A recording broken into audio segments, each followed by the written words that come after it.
Hey everyone, welcome back to another video. In today's video, I'm going to be going over the biggest mistakes you can make for an Amazon KDP business. Now guys, if you have seen the other videos on my channel, I have made full tutorials on how to do Amazon KDP. All of this stuff probably should be in paid courses, but I'm trying to give it to you guys for free here on YouTube. However, in these tutorials, we go through how to do Amazon KDP step by step. We don't often get to talk about what are the mistakes that people commonly make in this business. So this is going to be the one video that we talk about what are all of the major mistakes you can make in Amazon KDP and how to avoid them. Now guys, as usual in these videos, I will keep all of the fluff out of this video. I'll only give you the valuable information and I'll explain things here on camera, but I'll also switch you over to my own computer and show you real examples of all of these. So guys, without further ado, let's go ahead and get started. Okay guys, so getting straight into the first mistake in this video, this is going to be the worst mistake that you can make in an Amazon KDP business, and it's probably one of the most common mistakes that I see people make. So what this mistake is accidentally infringing on copyrights and trademarks. Now, if you are not familiar with what copyrights and trademarks are, essentially what they are is that other people or brands or companies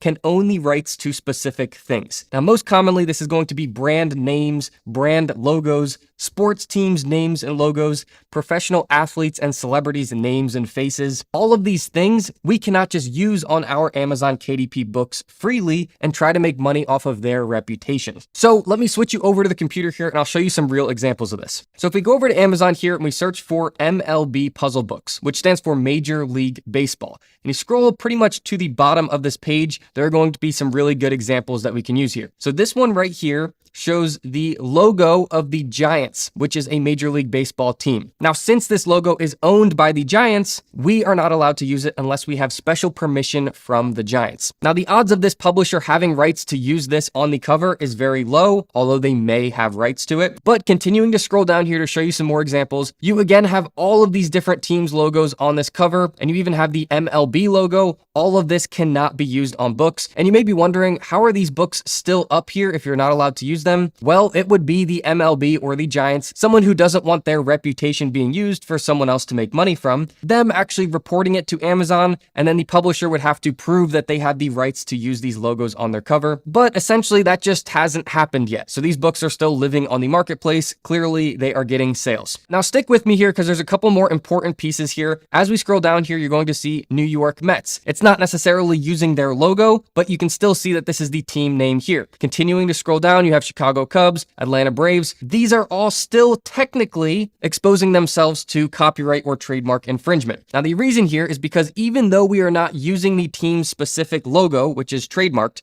we are using their name, which could be copyrighted. That's kind of the difference here. Trademarks is for a logo or a graphic. Copyrights is for the name. So with that being said, these are all examples of books that I would not personally be publishing on my account because any day they could be taken down. Now, I will show you some more examples here, but while we are talking about these books specifically, the way that you could technically get around using this on your cover, one, you won't be able to use the logo because that is specifically trademarked. But if you were using text and kind of associating yourself with that brand, in this instance, you could say you are an unofficial, so you are not tied to the New York Mets specifically, trivia book about the New York Mets. So with that being said, what are you supposed to do so you don't infringe on copyrights and trademarks? Well, I'll scroll back up to the top here and show you these are good examples of baseball books that you could use to use the same theme. So as you can see, these are all general, originally made books that are not about specific teams or using anyone's reputation. They're just about baseball. Again, this is just about baseball. And these books are still selling. You're just not honing in on a specific team or a specific name, something that could be protected. Now guys, before we move on from this first mistake, I do want to just show you one more here. This doesn't just apply to sports teams. It applies to anything that has a reputation that we could be profiting off of. So this is Marvel. To show you another example, the same goes for the Marvel logo. That would be trademarked, but then using the Marvel name or characters from Marvel movies, they are all going to be protected because they have a reputation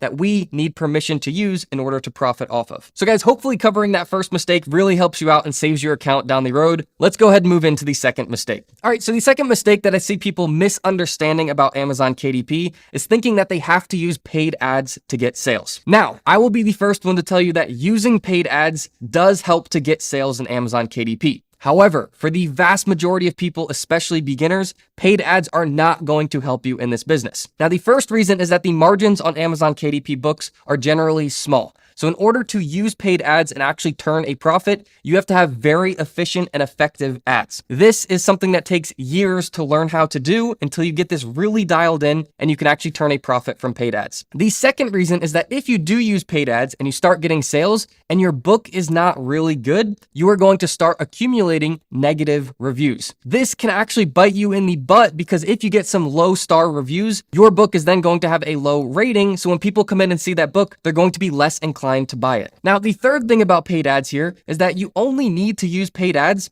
if you are going into a competitive niche. If you are going into an undersaturated or underserved niche, you do not need to use paid ads. And I can show you real examples of this. So if we switch back over to the computer here, if we search for a wedding guest book, just a general wedding guest book, this is going to be a very competitive niche. As you can see, there are books beyond just Amazon KDP, and these books have over 1,000 purchases last month, over 700 purchases last month. They have hundreds of reviews. The reviews are good. So if you do want to get sales, you are going to need to have paid ads in order to compete with all of these books. However, if you follow the strategy that I teach in my other videos on this channel of finding the underserved niches, where there's actually people searching for a specific type of this book, but other sellers have not created those books to offer them yet, there ends up being this gap in the market where people are trying to find books, but there's nothing for them to buy.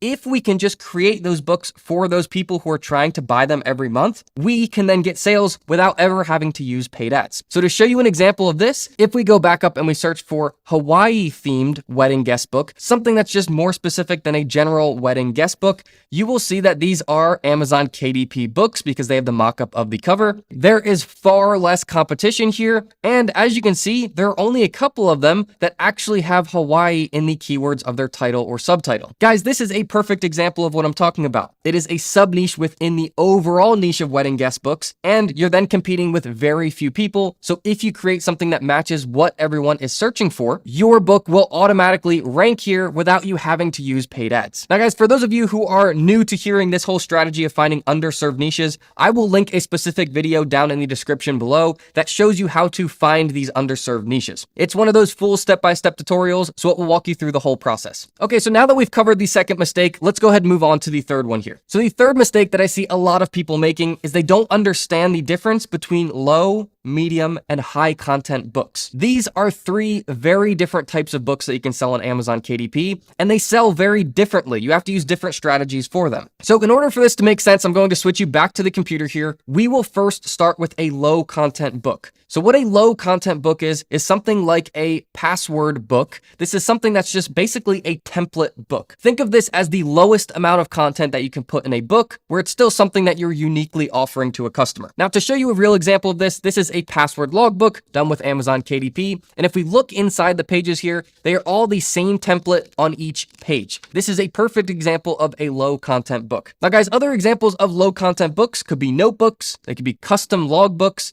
they could be music manuscript paper, where it just has all the lines on it for you to write your music. As you can see, these are all kind of pre-made template books where the user goes in and they fill it out themselves. Now, moving on from low content books brings us into medium content books. So medium content books, a great example would be a word search book, a crossword book, a Sudoku puzzle book, any type of book where we are actually creating custom interiors for that book, but it's not primarily text. Guys, to show you a perfect example of this, this is a Christmas themed word search book.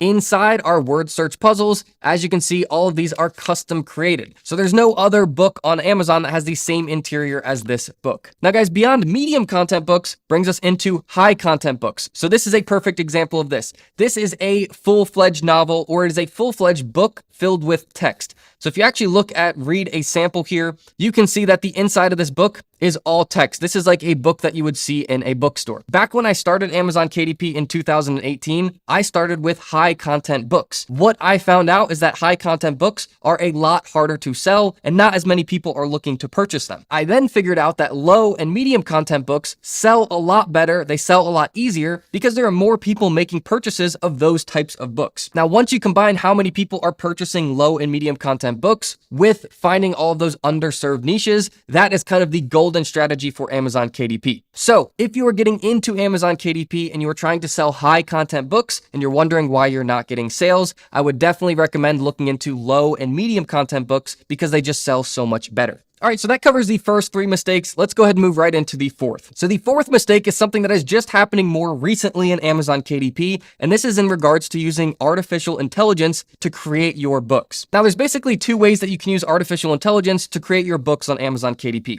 You can either use it to write the text components of your book, or you can use it to do the designing of your book. Where I am seeing the biggest issues for using artificial intelligence is creating the graphics for your book. So to show you an example of this, this is just inside of Canva. I do pay for a premium Canva membership, but I do not use it for their artificial intelligence features. If you are creating a cover or an interior page for Amazon KDP, and you go over to apps on the left side, and then you hover over and you click on AI generation, these are all AI tools within Canva. So if we skip past the audio and we go down to the documents or graphics below, you can click on any of these AI tools and you can actually use them to create custom graphics for your books. Now, to show you an example of this, if you just say, try an example, you tell it what you want it to create, what size you want that in, and you say generate an image. This will then literally create a custom image for you with AI, and you can add that directly to your book. You can size it. You could even use that as a page. Now, guys, although this is awesome and impressive, the issue with this is that even Canva themselves says in their terms page that the ownership rights, the copyrights, the trademarks of artificial intelligence created designs are still unclear, and that they even recommend consulting with a lawyer before you use any of these artificial intelligence designed graphics to sell in your books. Guys, this is kind of a gray area right now. Nobody knows the ownership rights of AI designed graphics, and I can tell you firsthand, it's just like the first thing we talked about in this video. I do not want to risk my entire Amazon KDP account because down the road they decide that AI designed graphics are all going to be taken down from Amazon. So guys, if you are using AI tools to create your books on Amazon, whether that's the cover photos, interiors, however you are using it, I recommend proceeding with caution. All right, guys, so hopefully you are getting value from this video so far. We are now on to the last mistake in this video. And what this is in regards to ebooks. So if you have heard of ebooks before and that you can actually sell them on Amazon KDP, yes, that is true. But in my experience, they only work for a specific type of book. So bringing you back over to the computer, we are going to come back to this high content book, and this will give us a perfect example to explain this.